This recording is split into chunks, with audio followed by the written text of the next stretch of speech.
Nitin Yahoo 21 اکتوبر 1949 کو تل Aviv میں پیدا ہوا۔ اس کا خاندان 1963 میں روزگار کے سلسلے میں امریکہ منتقل ہو گیا۔ نیتن یاہو 18 سال کا ہوا تو اسرائیل واپس آ گیا اور فوج جوائن کی اور اپنی زندگی کے 5 سال فوج میں گزارے۔ یہ اسرائیلی فوج کی ایلیٹ کمانڈو فورس سیرت متاقل کا حصہ رہا ہے۔ یہ کمانڈوز کے اس دستے کا حصہ تھا جس نے 1968 میں ایئرپورٹ پر حملہ روکا اور وہ 1973 کی جنگ میں بھی شریک رہا۔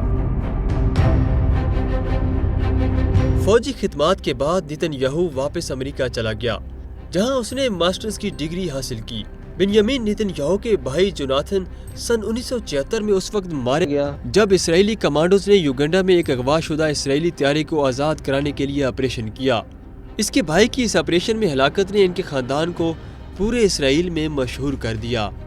نیتن یاہو 1982 میں امریکہ میں اسرائیلی مشن کا ڈپٹی چیف مقرر ہوا اور راتوں رات امریکہ میں مشہور ہو گیا۔ ایک ایسا انگریزی بولنے والا اسرائیلی جس کا لہجہ بھی امریکی ہو، وہ امریکہ میں اسرائیل کا سب سے بڑا ترجمان بن گیا اور امریکی ٹیلی ویژن سکرین کا ایک جانا پہچانا چہرہ بن گیا۔ نیتن یاہو کو 1984 میں اقوام متحدہ میں اسرائیل کا مستقل مندوب تعینات کیا گیا۔ جب نیتن یاہو 1988 میں واپس اسرائیل آیا تو اس نے سیاست میں قدم رکھا اور اسرائیلی پارلیمنٹ ممبر منتخب ہوا اور پھر نائب وزیر خارجہ بنا۔ 1996 میں پہلی بار وزیر اعظم منتخب ہوا۔ اسے اسرائیل کا سب سے کم عمر وزیر اعظم ہونے کا اعزاز بھی حاصل ہے۔ یہ اسرائیل اور فلسطین کے مابین ہونے والے اوسلو معاہدے کا بھی مخالف رہا ہے، لیکن جب وہ وزیر اعظم بنا تو اس نے ہیبرون میں فلسطینی اتھارٹی کے قیام کے معاہدے پر دستخط کیے اور مقبوضہ غرب اردن سے اسرائیلی فوجوں کے انخلاء پر رضامندی ظاہر کی۔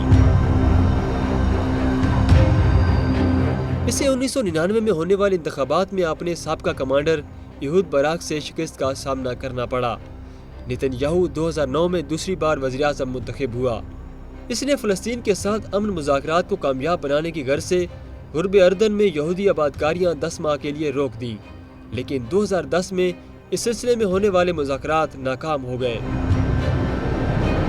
نیتن یاہو نے 2009 میں فلسطینی ریاست کے قیام کی مشروط حامی بھری، لیکن پھر اس کا موقف سخت سے سخت ہوتا چلا گیا اور اس نے 2019 میں اسرائیلی ریڈیو اسٹیشن کو بتایا فلسطینی ریاست نہیں بنے گی، کم از کم ایسی جیسی کچھ لوگ باتیں کر رہے ہیں، ایسا نہیں ہوگا۔ حماس کے حالیہ حملوں کے بعد نیتن یاہو نے روئے زمین سے حماس کا نام و نشان مٹانے کا وعدہ کیا ہے۔ اس کے بعد سے نہتے فلسطینیوں پر بمباری جاری ہے۔